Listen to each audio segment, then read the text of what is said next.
Our bite of the week comes from Roje Stona. He recently created history, becoming the first Jamaican man to win the discus throw at an Olympic Games. Here's our bite of the week.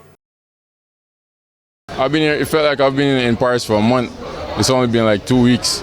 So it's hard to get up every day and keep focused. There's a lot of distractions going on around me. And to actually come here and do this, I have a lot of support and a lot of people to give thanks to.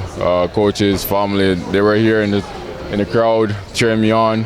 I had good advisors. And yeah, I just believed in myself and put my trust in God.